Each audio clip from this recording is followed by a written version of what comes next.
The Terror City Thursday night movie will not be seen tonight, so that we may bring you this special presentation. You're watching Basement 1F, Terror City. Ya jive turkey. Ancient Evil, Scream of the Mummy. Are mummies known for their screaming? Sounds like a B-movie from the 50s. But this was from the year 2000, when films like American Psycho, Final Destination, and Ginger Snaps ring in horror's new millennium. But unfortunately, there always has to be some film to phone it in. And this year, it's Ancient Evil, Scream of the Mummy. A direct-to-video quick cash-in attempt on the Mummy film that was released the year before. You know, the Brendan Fraser one. The movie starts with the mummy already being found and on the table, while most of the characters act poorly and pull science facts right out of their asses. This is a rare find. Mummified human being in this condition? Found in a previously uncharted Aztec temple in Mexico? That's not a thing.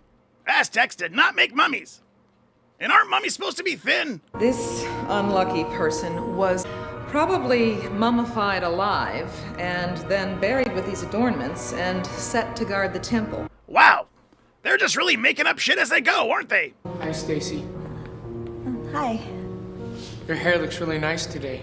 I can tell. I've been watching you a lot. I've been noticing you a lot. Okay. He's fine, right? Yeah, he seems fine. Don, I was counting on you to help me carbon date these remains while we have them. Hope you like boric acid. Actually, Jesus! boric acid has nothing to do with carbon dating. Maven, there's a mummy walking around in this. I don't think scientific accuracy was on their to-do list. What? This movie's terrible. We know. So, our pool of eventual corpses includes Dawn. My thing is dinosaur bones and fossils. Janine. Look, I know it was wrong. He knows it too. Orlando. Okay, giant spiders. Wherever you are, stay there. Norman. Hey, you guys should check out the display in the exhibition area. It's awesome. And Stacy the Virgin. I was right. It is that not-so-fresh feeling. That's not me being cute, clearly. Stacy literally goes out of her way to bring up her virginity whenever she can. No wonder I'm still a virgin. You're not really still a virgin, Stacy. Yeah, I'm kind of wacky that way. So clearly that's not going to come up later. Oh, then there's Morris. Loser! Who's the most obnoxious, bad acting, and most dick-kickable dude in the history of worst of so far? Should I tell her that you're a lazy bastard who enjoys fucking around with everybody else's life? Or should I make something up? Dude, make something up. At least he's self-aware enough not to hide it. I give up. You guys are no fun. And they linger on him for a while. I don't see what the big deal is. My grandma's dead and buried too, but I'm not about to dig her up and put her on display. Oh no, but in 10,000 years, their version of a brainless jackass will.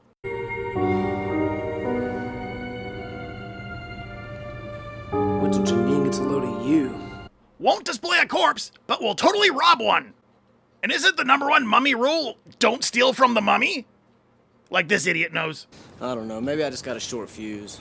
Also, I bet you can't spell the word short or fuse. Oh my god. It's awesome, huh? Morris, it's stolen. That's what it is. It's a bracelet from a mummy! Morris, it was a dumb gesture, but I think it was sweet too. Ooh, I hope sand melts your faces. So apparently, one of the students, Norman, is actually an Aztec priest. No, really. And you may be surprised to find that the Aztec religion is alive and well and being practiced today. The whitest dude in the whole movie is an Aztec. I am the last of generations of Aztec high priests. Fine. Oh, is this that no-touch massage crap you hear about?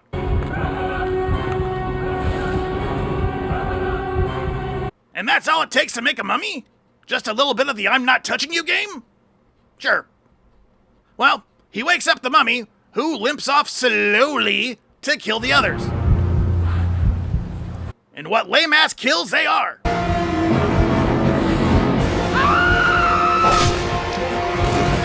Kills so lame, they don't even bloody their mummy's knife. And like every horror movie douchehammer, Morris only thinks about one thing. Somebody in the shower? Naked, wet, just the way I like it. The way you like what? Showers? Hey, you know what? I'm not really in the mood for water sports right now. I don't think you know what that means. Now I'm just gonna slip into something a little more naked while I wait.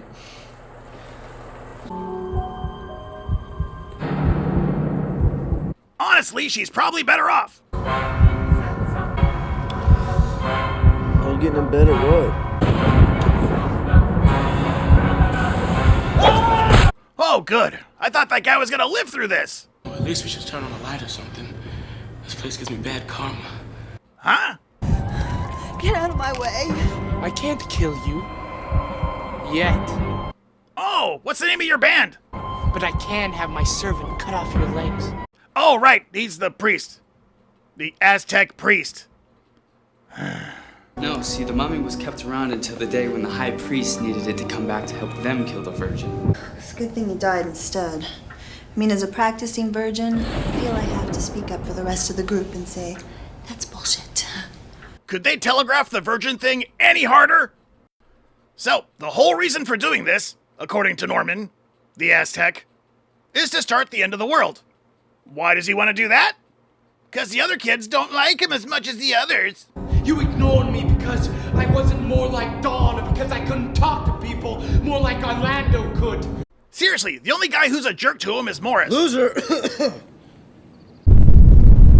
And the rest are at minimum cordial. Norman. Hey, Norman, how's it going? I've been stuck in the cleaning room all day. What's it like in the real world? And he really has a bug up his ass about Dawn. It's the end of the world, Dawn. Your time on this planet is over, Dawn. Look at the mummy, Dawn.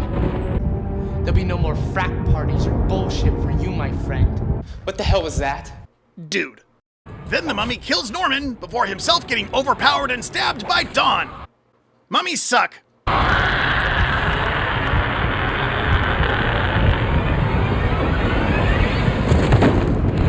That's it? More like the gurgle of the mummy. How is there moisture in a mummy's mouth?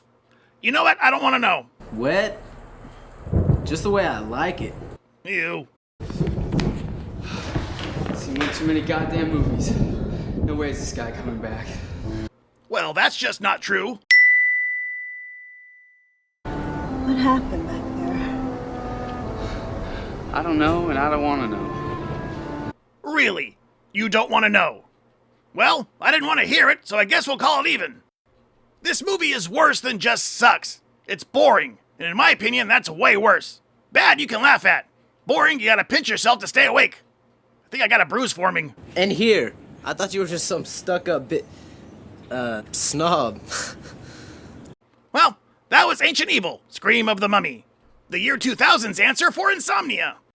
But what's the worst horror film of 2001?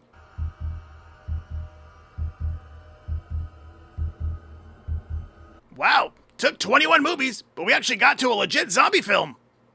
We're just checking off the bingo card, aren't we? Bye.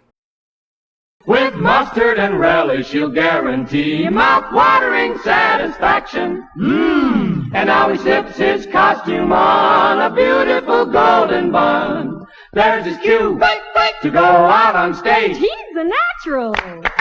He's the rage. Meet this personality at our refreshment counter. Treat the family. Children of the Living Dead. A title that kind of implies that zombies banged. When was this, you ask? 2001.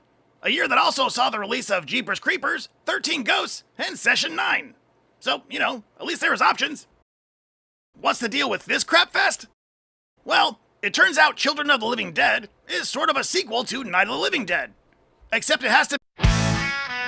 Which is Mortuary. It's a show where Mitch talks about zombie movies. Hey, Lumpy. Oh, I'm sorry, am I stepping on your turf or something? I like zombies. Also, you're a little bit wrong on the Night of the Living Dead connection. See, one of the writers on Night of the Living Dead, John A. Russo, released the 30th anniversary edition of Night of the Living Dead. So? Well, for this anniversary edition, they actually filmed and inserted new footage into the original, including some extra zombie footage, but also a strange subplot about a serial killer and some wacky-ass minister. both of which managed to take a genre classic and turn it into a disjointed mess. So your soul may burn in everlasting fire. This is gonna circle around to today's movie, right? Well, you see, this little scene version of Night of the Living Dead is actually what 2001's Children of the Living Dead is based on. So then that serial killer and that minister guy, they're in this movie too? Well, not quite. The serial killer is more or less assumed to be Abbott Hayes, the villain in Children of the Living Dead. The minister, not so much. Apparently, the 30th anniversary cut was so poorly received that they left the minister's role out of the sequel entirely. Which, if you've seen the recut, you'll understand why they left him out. I must be allowed to return to my church and continue the work of the Lord. So it's actually not a sequel to the original Night of the Living Dead, but rather a sequel to a certain cut of Night of the Living Dead. That's the long and short of it, yeah. Well, that seems dumb as hell. Well, that's true. But I thought it'd be good background info to have before you cover Children of the Living Dead. Give them an idea of what kind of crap this came from. We don't believe in cremation. We believe in the fires of hell. Oh, well, cool. Thanks for dropping in. I'm sure you got a lot going on. I mean, I can hang out longer if you need. Or not. You have a good day now. Children of the Living Dead starts with what should have been a cool opening action scene, because you got Tom freaking Savini walking around blasting zombies. Cool, right? Great.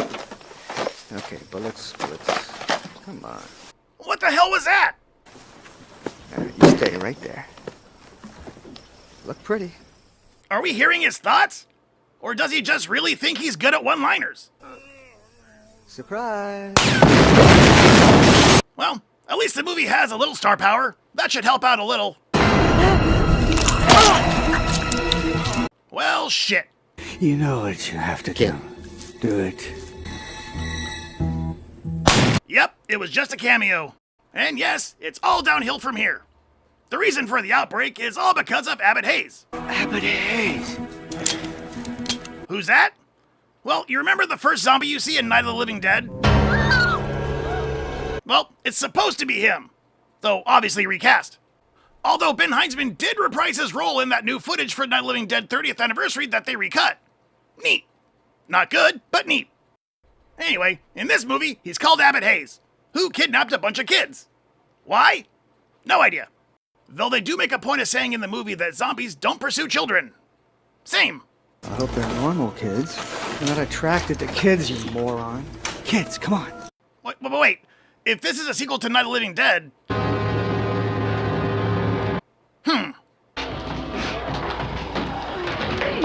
Okay, so now we jump in time 17 years. Actually? And the cemetery that all this zombie stuff happened at is being sold due to chronic grave robbing. I'm serious. What, is everyone in this town buried with a priceless relic? Either you get security out here, or I'm going to get a court order to have this place closed down. Too many coffins are being buried without their occupants. So they sell the cemetery to a developer making a car dealership. They claim to move all the bodies, and don't. I know, it's shocking. I don't think this will go over very well with my father, or for that matter, the Your father already knows. So does Sheriff Randolph. It was their idea. It's called the cost of doing business, Matt. Now that I think about it, every public official and businessman in this movie is like a total scumbag. Greg, you'll be in charge. The sheriff's on board, right? Yes, sir. Paging Mr. Herman. Well, all but our hero. All but our lead. Okay, all but this guy. He's overseeing the dealership's construction. Kind of. And is sort of the only moral person involved in the whole thing. Although he is also a giant goober. I guess they didn't teach you that at the frat house? No, all they taught us was how to play cards and throw raging kegers. But I guess all this construction pisses off Abbott Hayes, who's just been missing for all those 17 years. Fine. Oh, shit! Abbott Hayes! Now Hayes brings back corpses as zombies. How? No idea. Well, the lead actor, the guy on the screen a lot, him, a waitress, and the least convincing sheriff I've ever seen all face off against the undead. I have my cell phone. I'll call 911. I am 911. Okay, then I'll call Greg. He always carries a gun in the office. After they shoot a bunch of zombies, the film just kind of ends. Almost like it forgot why it walked into the room. but not before actually teasing a sequel.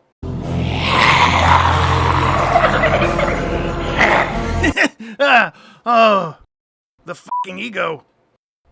This whole movie was nonsense. You could have shuffled the script pages and filmed it in any order, and you probably wouldn't have noticed. Hey, kid, roommate. Thank you, thanks. It's slow as hell, the characters are laughably dull, and the plot makes about as much sense as an exploding dildo. And the fact that it's a sequel to a very specific cut of an undead classic? Let me see, bastardization. Is that the word I'm looking for? Thanks for the backup. What? You needed me. Well, that was Children of the Living Dead. A movie so up its own ass it can smell belt buckle. But what's the worst horror film of 2002? I want to play a game. Oh no, this movie has nothing to do with Saw. I just really want to play a game to get my mind off this terrible movie. Bye. Abbott Hayes! Dusty, what are you talking about? Abbott Hayes was murdered in prison years ago. You know, you listen to too many damn stories. Hey, Dusty, look! Our hamburgers are the finest, quality beef expertly prepared for extra deliciousness. Treat yourself royally right now. What a hamburger. When you get a title like Jigsaw, you might get the wrong idea. What I'm covering here is not affiliated with the Saw series, though I'm sure it wishes. In fact, Saw comes out 2 years after this. And when is this? 2002. A year that also saw the release of 28 Days Later, The Ring, and Resident Evil. And I'm sure that's the last time we're talking about Resident Evil in this series. Right? Oh, and I promised Mitch I'd plug the Patreon and the Amazon wishlist for supplies and upgrades. And I just did. So, now on to Jigsaw. We open on a woman tied up in her underwear. Okay, movie. I'm listening. That pile of crap is our final project? What is it? And now I wish I hadn't.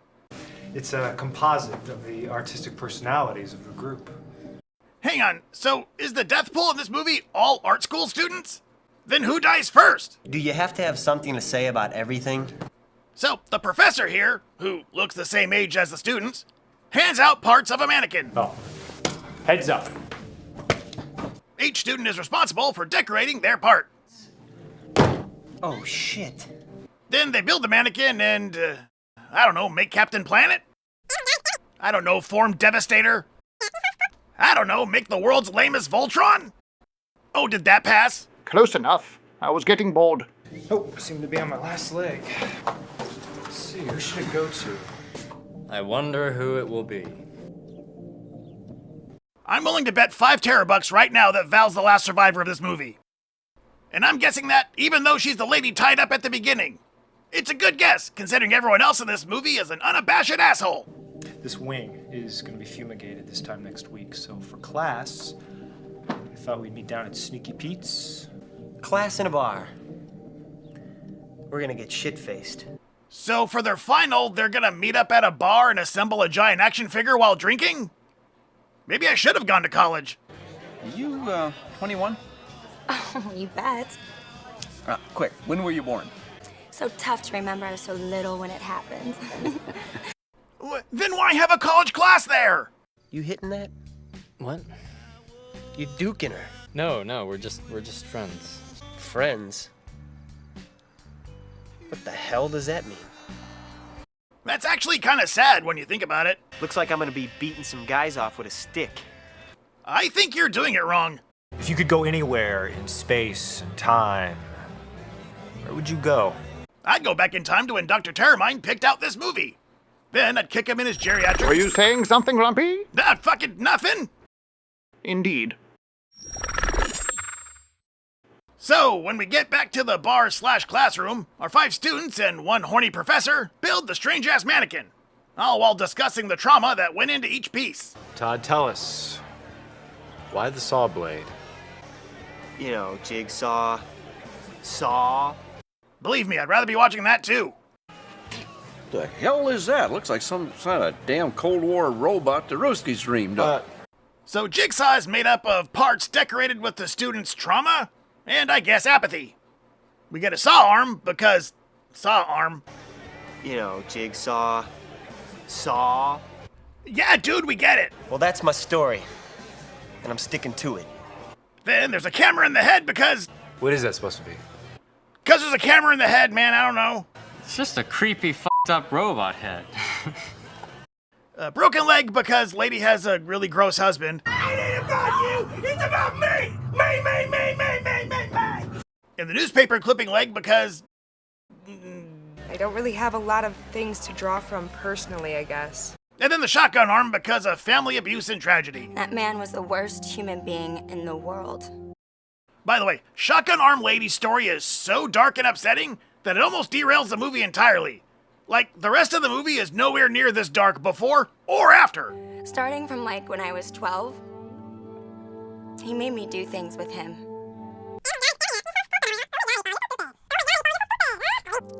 Kimmy was my little sister. So Kimmy went into the attic and got this gun.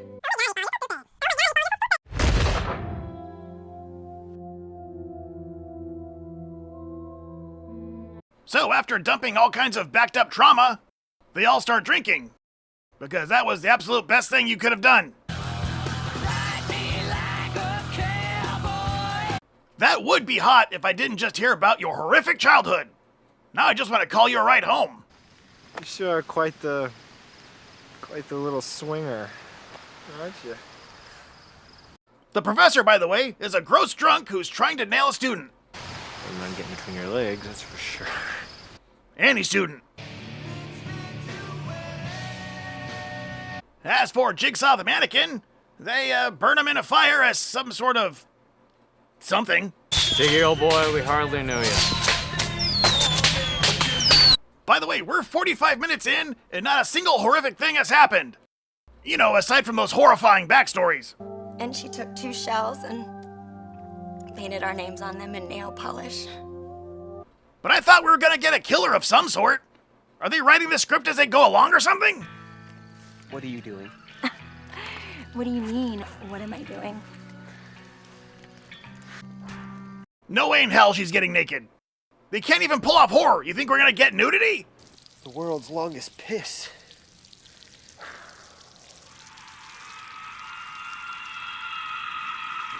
I'm sorry, what? Can I see that again? Really? Okay.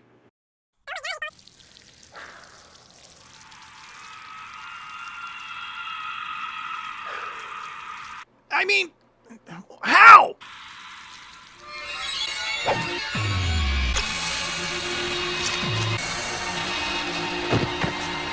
Yeah, okay, he's dead, whatever. How are you alive? And didn't your head melt in the fire earlier? I am super confused. Are you possessed by a ghost? Or like a manifestation of grief? And why kill the grief-stricken? And by the way, your kills suck.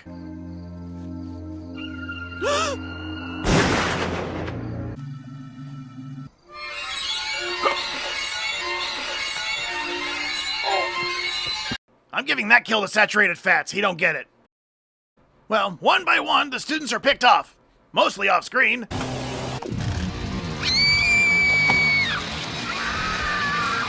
All while Jigsaw collects body parts from each victim.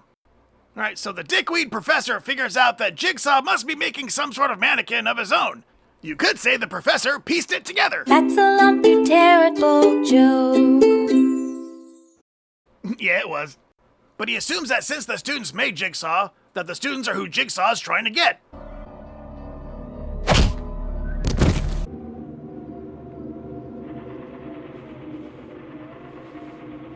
Hey, just like the opening! Anyway, guess who's wrong?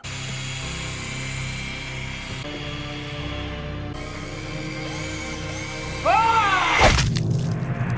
And whoa, we're done? Well, I guess that was the budget. See, this is why you don't shoot the first draft of your script.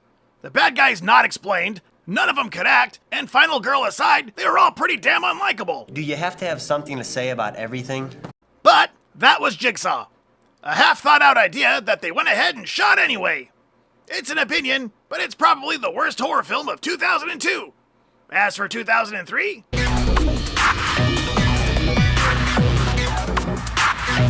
And don't come at me, I saw this thing in the theater. You must stop curing.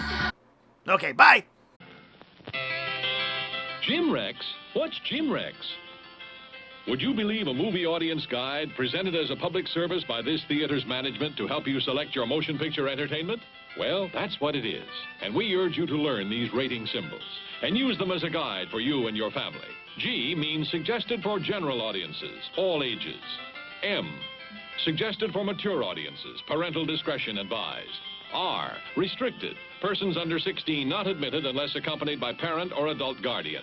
X, persons under 18 will not be admitted. This seal in advertising indicates that the film was approved under the Motion Picture Code of Self-Regulation. You know, one of my favorite arcade games to play as a young sewer mutant was the House of the Dead. Well, that and Gauntlet. So imagine my youthful delight when I heard that they're actually making a movie out of it. House of the Dead, not Gauntlet. I'm still waiting for that one. Anyway, that was back in 2003, when Wrong Turn, Freddy vs. Jason, and House of a Thousand Corpses made the multiplexes more bearable. At least compared to House of the Dead. Like I said before, I saw this atrocity in the theater on opening day. It was like 90 minutes of watching the crap director pick my pocket.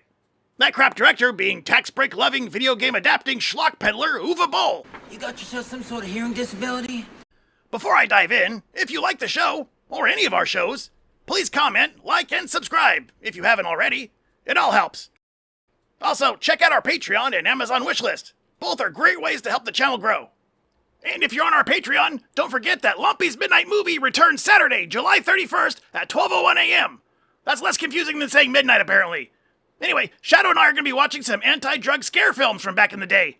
It's nuts, and Shadow is going to have a time. You'll see. Alright, sorry, I try to make those fast. So, for those of you who may not be acquainted with the source material, House of the Dead is a 1997 arcade game. Actually? The kind where you have the gun and you shoot it at the monitor like you're an angry Elvis or something? Anyway, you play a secret agent, shooting zombies and saving scientists from a madman named Kyrian. You must stop Kyrian. Every level there's like a boss monster at the end. And that's basically the game. It's a fun play. Now let's talk about the plot of House of the Dead, the movie. It's about a group of privileged rich kids arriving late to an island rave, only to get slowly picked off by zombies made by Castillo Sermano, an undead former priest who made an immortality serum that A, somehow worked, and B, made his blood into zombie-making juice. Oh my god, it's the blood! Bring them back to life! So, you know, they're the same. I mean, what? This has nothing to do with any of the House of the Dead games. And I'm including the pinball one.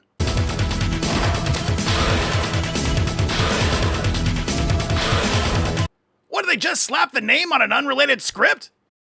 What's that? Uh-huh. Oh, that's exactly what they did? Uh-huh. They just tacked on some character names at the very end. Uh-huh. I'd look prettier if I smiled more. That guy was a dick. Where was I? It was a nightmare. So many dead people. So many victims. Oh, House of the Dead starts with unneeded backstory. Greg and Simon. Cynthia, Greg's girlfriend. Karma thinks she's Foxy Brown. All this is followed by the aforementioned rich kids trying to rent a fishing boat. Come to charter your boat, sir. Well, that's too bad. Because this here's a fishing boat, not the Pacific Princess. Why don't you try the Yellow Pages? But bonus, we get a little bit of Clint Howard. Because Clint Howard appears in all cinematic timelines eventually. Why? Why? Why? They always ask why. We also have Jurgen Pronow as the ship's captain. You just get the deck lines and let me worry about the evil spirits, okay, Salish? Now I can call this movie In the Mouth of Sadness. That's a lumpy, terrible joke. The douche nozzles buy their way onto the boat just as they're about to get searched by the local authorities. So they run off. Or boat off. I don't know the terms. This is Casper. MacGyvers and I are moving out. Over. Back on the island, the rave looks, kinda boring. Do people pay for this? Drugs are like that too, you know. Drugs are like that too, I know. Anyway, thankfully, some zombies attack. Oh my god! And by the time the entitled idiots make their way to the island, the whole place is overrun. These things came and they attacked the Wraith, started killing everybody. Those of us that could get away did. We ran. The ship's captain and the surviving who gives a shits arm themselves and shoot the zombies.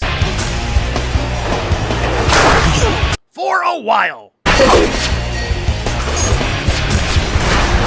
I'm talking just shooting zombies for over 7 minutes. Complete with Matrix slow-mo effects and dizzying spin shots.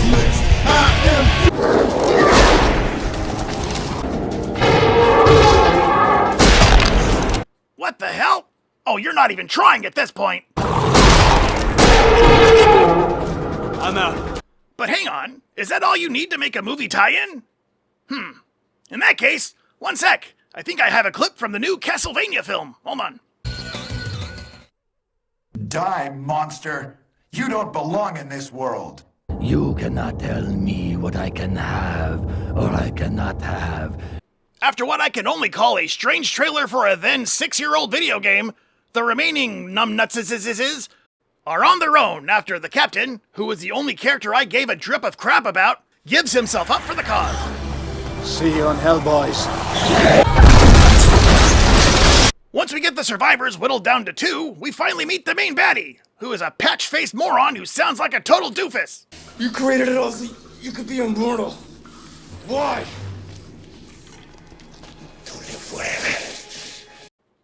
Come again? You created it all so you could be immortal. Why?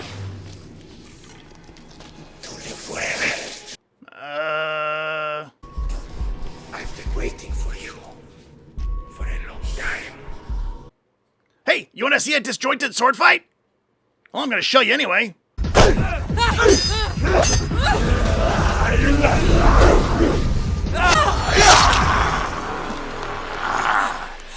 Then they do that dumbass thing where, like, the guy gets beheaded, but the body still moves around anyway. Before the girl steps on the boss's head and ends this fucking tragedy. Wait a minute, didn't Patchface stab her in the heart? Walk it off, I guess. And then they throw in some character names from the game at the last second, adding absolutely nothing. Maintain perimeter. G and I are proceeding inside. What's your name? Curian. You know, I should have suspected this film was gonna suck when the theater only had 5 mutants in it, including me. But yeah, this movie's bad. The zombies look lame, the cast looked bored, and the movie had dick all to do with the video game. In fact, I'd rather just play the arcade game for 90 minutes than watch this movie on a jinky cabinet with a sticky trigger. Just like the old days.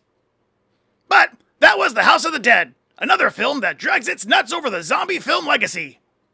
As far as I'm concerned, it's the worst horror film of 2003. As for 2004...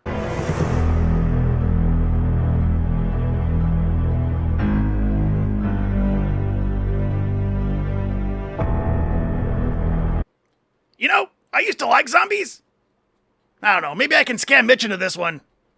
Let me know in the comments if you have any ideas. Bye. What is it? Hey, why it's Buttercup. Popcorn, add sweet butter to hot popcorn. Mix it up, wrap it up, Buttercup is born. It's delicious. So nutritious. It's a taste delight. It's so munchy, Crisp and crunchy. you'll enjoy each bite. Eat butter drenched Buttercup, popcorn at its best. Served in a king-size cup. It beats all the rest. Oh, hey, Sally, I need a potion or something. Well, what do you need it for? I already told you I have no idea what's going on with your feet. No, not that. Besides, Lefty popped in my sleep. No, Fruza balks in the janitor's closet and I can't get her out. Shut the f*** up. We gotta go before she leaves or something. Ooh, I want her to sign my grimoire. No time, let's move. Ah, screw it. She can sign my ass. I'm coming, Nancy. Nice. Okay, Miss Boll. First question. What was the deal with Nev Campbell? Hello? Why would she be in a closet, Sally? Dumbass. 2004, a year that gave us Saw, Shaun of the Dead. Jesus. Okay, I'm done with that impression. Saw, Shaun of the Dead, and that remake of Dawn of the Dead with the fast zombies. Well, we're not watching any of those. Nope, Instead, we're apparently stuck with Zombie Nation, a micro-budget trouser stain that stars no one and features nothing. Before we dive in, if you would like to help with the production of this and all the other shows Basement 1F does, please consider contributing an item off our Amazon wishlist. It all goes to the shows and it helps us out a ton. I might add lockpicks to the list now that I'm thinking about it. I'm guessing I can't leave till this video gets done. So, Zombie Goddamn Nation. The movie is about a cop that kills innocent women, then buries them, and gets away with it. Charming. And get this, this cop has a partner he's training or whatever, and this thick-headed mouth breather only suspects his partner is a serial killer after watching the guy pull women over for some BS reason, like putting on makeup at a stoplight. Must be steering the wheel with their f***ing knees. Then he cuffs her, puts her in the back of the SWAT car, takes her into a warehouse alone while numbnuts waits. Then comes out a while later carrying a large duffel bag. All because mommy was mean to him. Why are your fingernails dirty again? Bad boy. I mean, fine, but that's crazy overdone. Anyway, he does this 5 times before the partner suspects anything. Where's the lady? Her?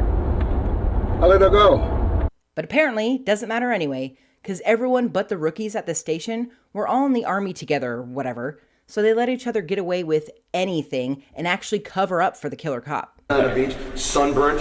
It was hysterical, man. Whoa, did I just see a big pipe just running through the police station? Oh, they only had one filming location, huh? That's why every set looks like it was filmed in the back of an old warehouse. 'Cause it was. So, the moron partner guy gets another rookie, and they go tell internal affairs about the murderous cop and the station full of uncut pricks. While that's going on, random voodoo ladies. No, seriously.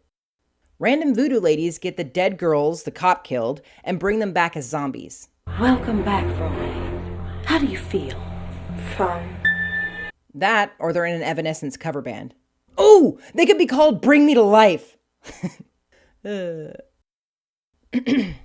Honestly, it's just getting around not having the effects budget for actual zombie makeup. Our perception of ourselves is often quite different than what is perceived by other realities. Uh-huh. That makes no sense because there's a part where they meet this businessy businessman that's doing business. Unload all of the pesos. Yes, all of the pesos, and cancel the business that we had with Ramirez and Company. He almost trips over his erection trying to get them in his car. Hey there. What's up? So, unless he has a thing for decomposition, I call bullshit. You guys look like you're cracked out of your minds. Back to the living. Internal affairs asks questions, and the evil cop says stupid answers. Blah, blah, blah. The zombie women track down and kill the killer cop, devouring him in the process. Then the undead damsels find out that they are not supposed to eat anyone. Didn't we tell you? What? Oh no, we forgot. I'm guessing they learned voodoo online. We close on the killer cop returning as a zombie as the undead ladies become slutty cops. And that's Zombie Nation, a film that really had something to say. And what it was saying is, hey, we don't know what the hell we're doing. Oh, it's totally the worst film of 2004. As for 2005...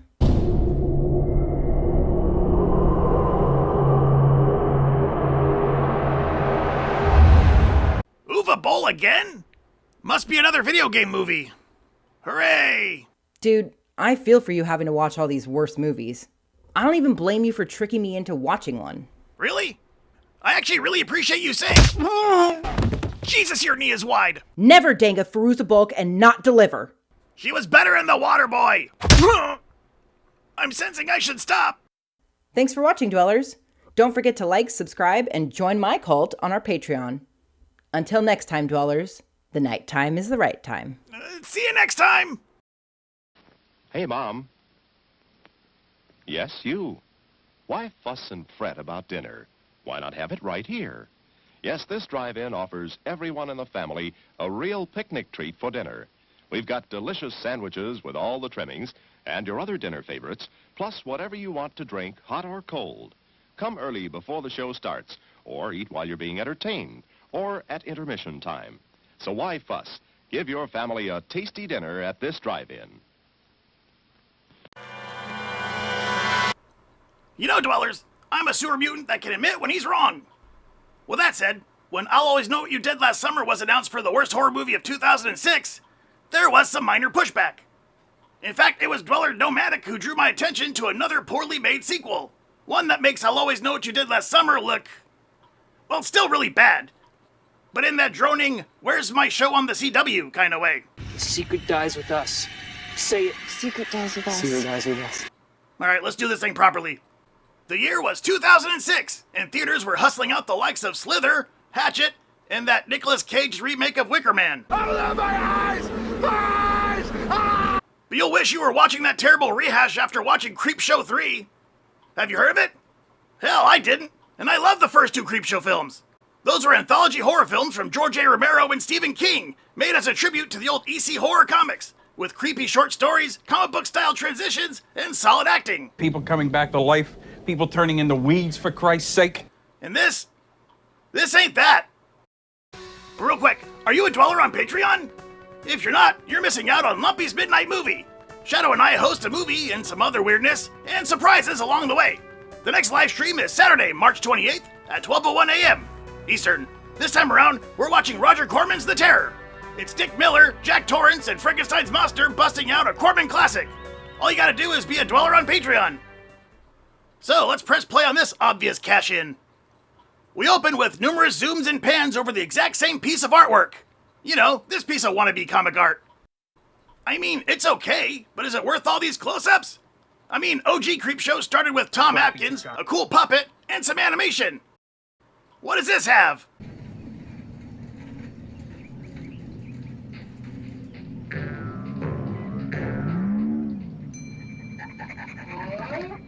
Is this a prank? Are you fucking with me, Nomanic? How did this make it past one set of eyes?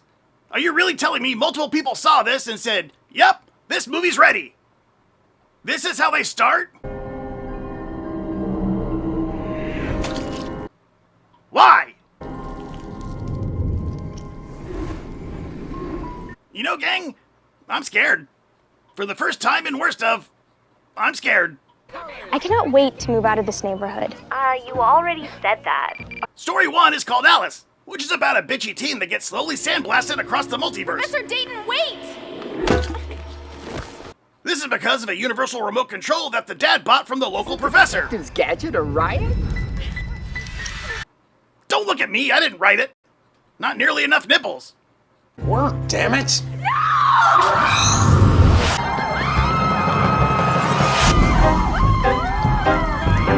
The story caps off with the bitchy teen getting turned into a rabbit and taken away by the professor.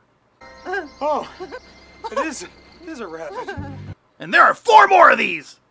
Next up is The Radio. It's about a moron who buys a radio from a bum with fantastic teeth. Morty! Yeah! But this radio is sentient. Stop that. Oh, Jesus. And grooms the dweeb into theft and eventually murder. But the doofus ends up dead after failing to listen to the radio about not trusting the hooker from his building. Hi, Jerry. Hi. I thought that was common knowledge. Speaking of ladies of the night, the next short is called Call Girl. It's about a hooker serial killer that goes on what she thinks is an easy kill. But the dude turns out to be a strange-faced monster that kills her instead. Huh, that was quick. Moving on. The professor's wife is probably the dumbest story of the bunch. Basically, the professor from the first story is getting married, and he's invited 2 of his favorite students for the occasion. But they apparently refuse to believe that the professor can pull steady tail, and are convinced his younger bride must be a robot. You and I have both seen some of the stuff he's done. Yeah, but this? Again, do you have a better explanation? What follows is a dumb sequence with these dickwads pulling body parts off a clearly human woman as they way too slowly realize that she's not a robot. I haven't found the circuits yet, though. Did you find the circuits? Like, way too long. I can't show a lot because the gore budget basically went all to this scene, and it's long. Charles, check out the brain. Look, it even jiggles the right way. Can I touch it? Yeah, go ahead. And did I mention dumb? Katya is an engineer. One of the dweebs realizes what they did, and they, quote, comedically, end quote, hide the body parts and run off. The last story is called Haunted Dog, and does not feature a ghost canine. Lying bastards. Instead, the world's worst doctor, who's also a giant asshole, drops a hot dog, gives it to a homeless guy, and the homeless guy dies. We then get 10 minutes of the doctor at work being completely intolerable. Oh! If there's any movies that you want to see, don't wait. Then the ghost of the homeless man teases the doctor with the ghost hot dog. You heard me. Then the doctor dies of fright. I guess not boredom, like how I almost went out. Well, that was a total slog. But now we're on the other side of... Oh, come on! Did we really need this epilogue? Ugh. The professor patches the dead fiancé back together and drives off with the teen girl turned rabbit in the back seat, the one from the beginning. The fucking end. As a plain anthology film, this movie is already horrendously bad. But then you attach that terrible animated opening and dare to call this a Creepshow? This movie couldn't hold Creepshow 2's sweaty jock. This movie sucks. Don't watch it. The scary's not scary, the funny's not funny, and the movie's not a Creepshow. What it is the worst horror movie of 2006. As for 2007, well, that's up to you. See, as I get closer to the present, the number of films to judge as what could be the worst is getting kind of hard. Hard. So, we're going to narrow it down to 4, and you can vote on the community tab for the winner. We also accept write-in votes. The options are Devil Girl, Bone Eater, Bloodlines, and Scar. Not the bad guy from The Lion King. I'll give you a week to vote, then I gotta go watch the damn thing. Okay, dwellers, thanks for watching, and don't forget to vote and to check out the Patreon. Bye. It's refreshment time, and our refreshment stand is loaded with good things to eat. There's crispy, crunchy popcorn, and hot, delicious buttered popcorn. Lots of candy, and frosty, refreshing cold drinks. Why not treat yourself at the Refreshment Center now? Hey, dwellers! Tonight, we're heading back to 2007, where Paranormal Activity, The Mist, and 30 Days of Night were what you saw on the big screen. But if you're at home alone, watching basic cable, you saw something like Bone Eater. Thanks to all who voted in the poll, and I'll announce the next poll at the end of the show. Now, who could that be? I put in a doorbell. Oh, shit, come in! Lumpy, it's locked. God damn it, sorry, coming! We'll be right back, dwellers. Greetings, mortals. I'm Scary Sally, and I would have you join my sinister circle. Or at least, you'll regret it if you don't. Legally, I have to say that was a joke, but for $40 a month on Patreon, you get this sweet t-shirt your first month and exclusive Basement 1F treasures every 3 months. Don't think too long. He's always watching. Now join. Or don't. But really, join. Next time on Lumpy's Midnight Movie, Shadow and I are diving into the Corman classic, The Terror. That's right, Karloff, Nicholson, and a breakout performance by a young Dick Miller. Dick Miller, the man of 1,000 roles. Dick Miller, the character actor's character actor. You're just using this as an excuse to get away with saying Dick Miller. Busted. So tune in and see what 3 days of filming can accomplish on a Corman budget. Welcome back. And, surprise, I invited Daphne back to the show. Hi, Daphne. Hello. Hi, dwellers. It was fun last time. Too bad Kevin couldn't make it. Yep, total drag. You ready to start? Sure am. Go for it. Nice. Bone Eater tells a story of a broke co-ed as she throats her way through nursing school. Okay. Shadow said you might try something like this. No, it's a joke. It's actually a movie made for the Sci-Fi Channel. Oh, this star Carmen Electra or Rob Van Dam? Surprisingly, neither. But there are some notable actors in this. Really? Like who? You'll see. First up is the star, Bruce Boxleitner, who was at the time mainly known for playing Captain Sheridan on Babylon 5. In Bone Eater, he plays Sheriff Evans, the cop investigating some disappearances that were actually caused by a construction crew disturbing a certain Native American gravesite. What the hell was that? Oh, that's the Bone Eater.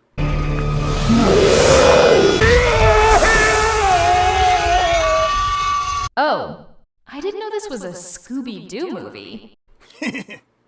So the sheriff is also half Native American, says the script. Running Wolf, it is always good to see a brother. Haven't heard that name in a while. And the chief of the local tribe warns him about the legend of the Bone Eater. What happened to those men was a sign. Construction must stop. Why do I suspect this movie didn't aim for cultural accuracy? Yeah, from what I gathered, in this movie, nothing Native American is remotely accurate. According to Stormcloud, the legend is true. Oh, come on. Yeah, the Bone Eater? Not a thing. Aside from that co-ed. Oh, Leanne? Oh, she was played by Roxanne Stevens. That's Roxanne with 2 X's. Like you do? How about we get back to this movie? Right. So the film also features Blink and You'll Miss It cameos from Gil Gerard and William Catt. Both of them? Believe it or not. But there's also one more star in this movie. And here's something for Sherlock Holmes. The shirt itself shows absolutely no signs of being burned. Walter Koenig! Star Trek! Remember from last time? Oh, Chekhov. That's cool. Is he in the movie long? No, I think he was on the set for like 2 hours. You're sure about that? Stake my pension on it. But now let's talk about the villain. You mean Jerk Skellington over here?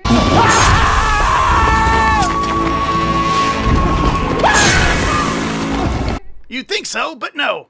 It's actually the dickwad land developer. This is all I need. He spends the film unearthing Native American artifacts and then ordering them destroyed or hidden. This could be an incredible find, Mr. Kranz. Right. Cover it up. What? And then when people start disappearing, he starts blaming the Native Americans for it. All I'm suggesting is that the Katonas have a definite motive. Your basic all-around dick. Ah, corporate greed. Disturbers of more burial sites than campers and archaeologists combined.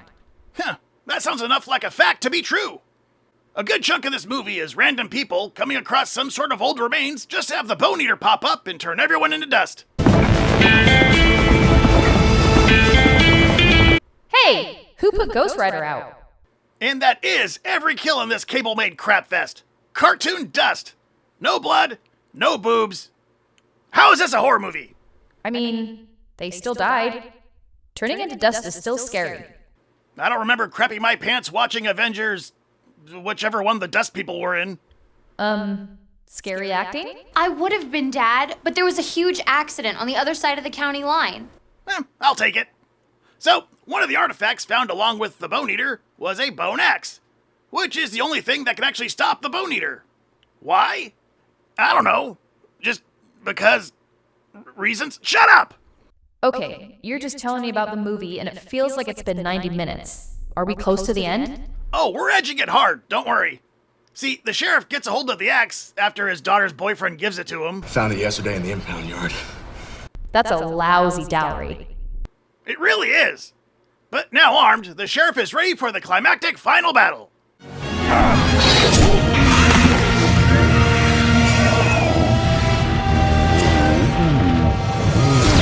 Was that all of it? Oh, I'm sorry. This usually never happens to me. On the plus side, that means we're a slow fade away from this being over. Welcome back to the tribe, Running Wolf. I never left. I don't hate that. How do you tolerate all these crappy movies? I'm not usually sober. You're drunk? Oh, no, not that one. The other one. Well, that was Bone Eater, a made-for-basic cable movie about a cartoon killer skeleton.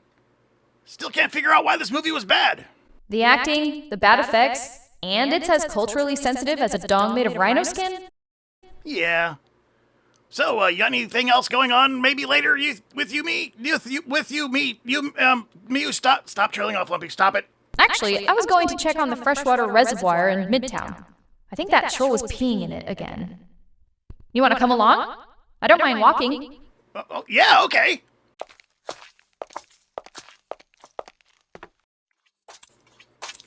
Shit, sorry, dwellers. I forgot about the poll for 2008. Okay, sorry. Your options are A Day of the Dead, Edges of Darkness, Demon Resurrection, and Zombie Massacre, Army of the Dead. Okay, so you got a week. Go ahead and hurt me. I don't care. Lumpy, are you coming? Whoop! Thanks, dwellers. Bye. Time for refreshment. Refreshment. For your enjoyment, there's hot, fresh popcorn, tempting, delicious hot dogs, and so many kinds of ice cream. And of course, sparkling, delicious, ice-cold Coca-Cola for everybody at the refreshment counter now.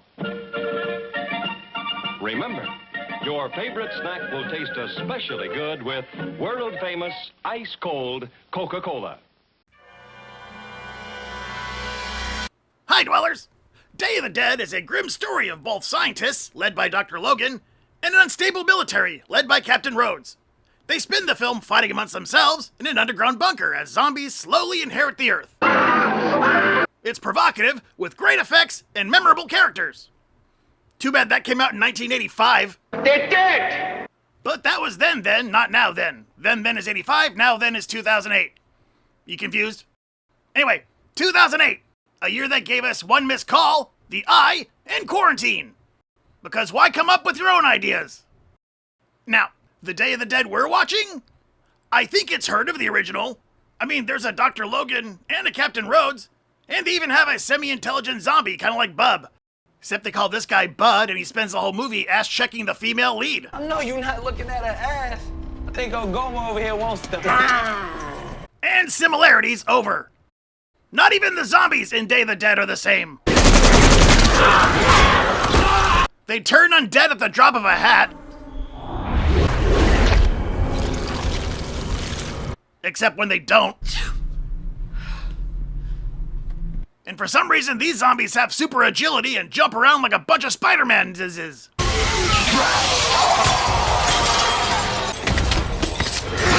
Except for when they don't. And on top of all that, for some absurd reason, these clearly gooey and moist zombies go up like flash paper when they go near fire. Ah, science! This is the kind of movie that constantly reminds you that it's a movie.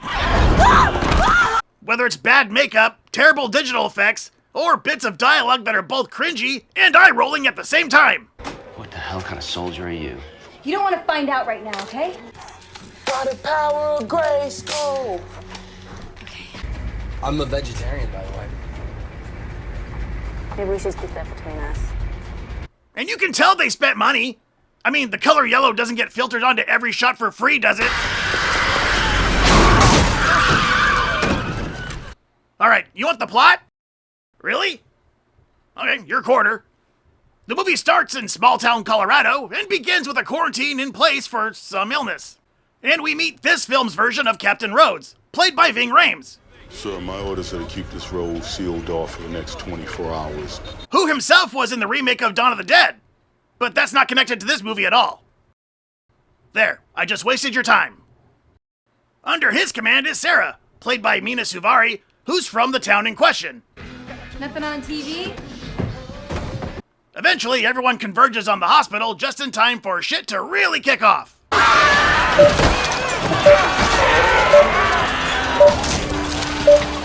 The hell? Once the hospital goes all frenzied like a Black Friday sale, Captain Rhodes gets eaten and turned into a zombie himself. Give me some room! Go! But he's killed by Nick Cannon. Didn't I say shut the f up? Sir. By the way, Nick Cannon's in this. Look, I'm a doctor, okay? I know exactly what's Man, ain't going nobody trying to hear that CSI bullshit. I think he plays a, what's the word? Stereotype. Sweet spear. See, a black man with a sharp stick is supposed to be a spear. Oh, no. Never mind that. How are you securing a saw to a crutch with gauze? After escaping the hospital and getting ditched by Dr. Logan, Please, help me. Please. I'll help you. we spend a lot of time watching extras just kind of run and jump around. It's okay, though. Just light a match and they go up like a...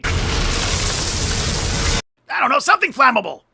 But after they escape the town, they just kind of stumble into a government facility that just kind of was there to find, apparently. I mean, look at this shit. One wrong turn and suddenly they're on the set of Resident Evil? I think this is their attempt at the old underground bunker thing. It's just lame. Oh, and guess who they find? Wait, Please don't shoot. Don't shoot. It's Dr. Logan, who, surprise, surprise, made the virus that caused all this mess to begin with. We'll find one of those and we'll have our escape. Oh, good. Batman got him. What happened to Fuckface? So, a few minutes and -1 Nick Cannon later, they chained down a bunch of gas canisters and it's stupid. Look. No!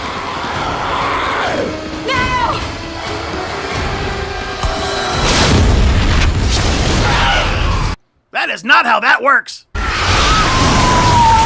At the end, we're left with Sarah, her brother, and his side piece as they drive off in time for the lamest jump scare you'll see today. Reporting. ADSX, Colorado County. And even that scare is technically a remake. Well, that was Day of the Dead. In name only. As you voted, the worst horror film of 2008. So let's take a look at the options for 2009. We got Against the Dark, The Unborn, Albino Farm, and The Fourth Kind. Damn, we got everything from Aliens to Steven Seagal. That might be the same thing. Vote away, dwellers, and don't forget to check out our Patreon. Alright, thanks, bye. Monsters do have their place. In the zoo, in your nightmares, in the deep, in your favorite horror movies. But not in your living room, on your TV.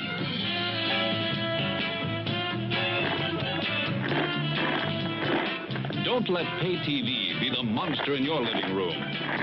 Pay TV and cable TV companies are seeking the right to charge you for the very programs you now get free. If you want to stop pay TV and save free television, sign the petition in the lobby of this theater. Let your lawmakers know how you feel in the fight against pay TV and cable TV.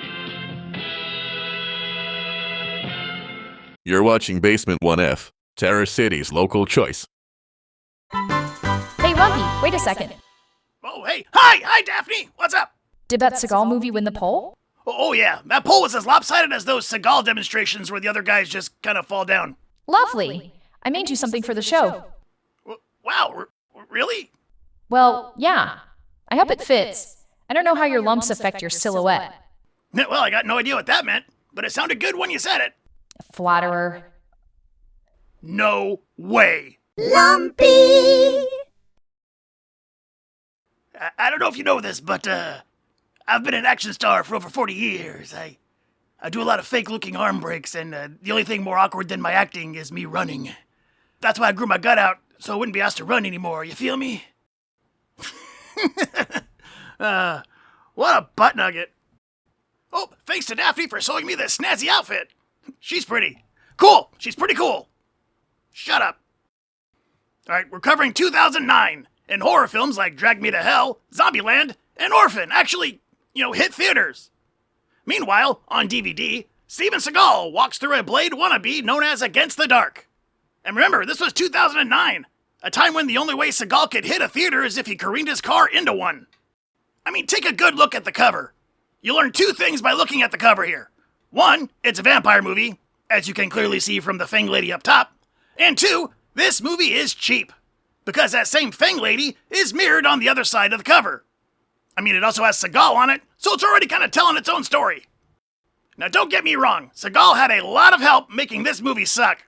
For starters, let's talk about the vampires. Because they aren't. It's more of a cannibal rage monster kind of thing. But it's not really that either, because they start talking after a while. What's the point of running anymore? Open the door. I think ghouls might be more accurate. That doesn't matter. They suck all around anyway.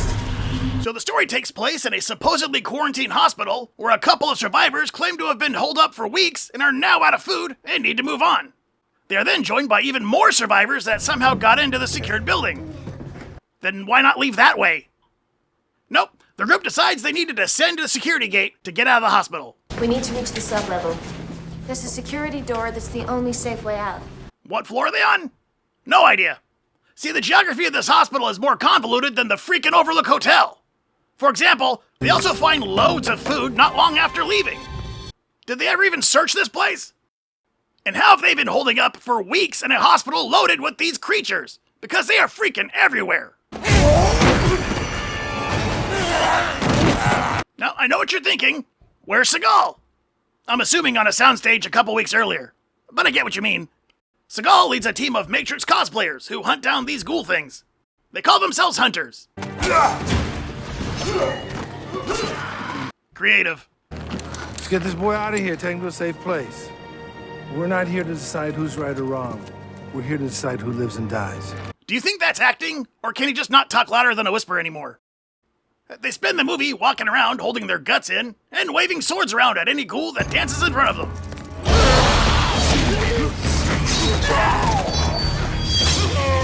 Eventually, they end up in the hospital too. Who the f are you and what do you want? I'm the mother that's gonna do you what you've been doing to everybody else. You know, I'm starting to think this security gate thing is kind of a non-issue. Eventually, the hunters catch up to the survivors and spend the rest of the movie constantly saving them. She was all alone when I found her. She got roughed up pretty good. God. Or Seagal. Morgan? Hey. You okay? Guys, gotta go. Seagal saves every survivor at least once in this movie. Thank God. I never thought I'd see you guys again. Seriously, Seagal is basically Hunter Jesus. I was given a second chance. By him. Now, while Saint Seagal is over here shepherding his herd, there's been a B story about General Keith David and Johnny Cage. The film cuts to him every so often to debate bombing the hospital to stop the spread. If we don't sterilize this area, and the infected break the containment, we're jeopardizing everything. I thought this thing was global. Neighborhoods and entire cities were wiped out. Okay then, yeah, bomb the hospital. I don't mean to be a dick, but there's no cure. There is no vaccine. I mean, it's a small group of survivors that are vanishing quicker than the craft service table on Seagal's shoot days anyway. Well, General Keith David gets his wish, and they get the go-ahead to bomb the hospital. You have authorization for the drop. The thing is, the survivors never know about the incoming airstrike. Like, at all. So it literally adds nothing to the suspense. Like there was any anyway. But it doesn't matter, because action star and human oil slick Steven Seagal is here to walk them through the garage door to safety.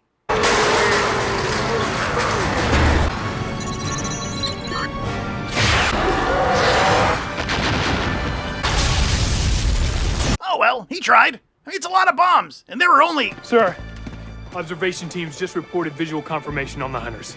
Sir, they made it. They're clear. Eat my ass, movie. Wow, that sucked. The production looked made for TV bad, and Seagal literally and figuratively walked through the whole thing. And that was against the dark. You know not to watch it. All the warning signs are right there. Well, at least Seagal quit acting soon after this.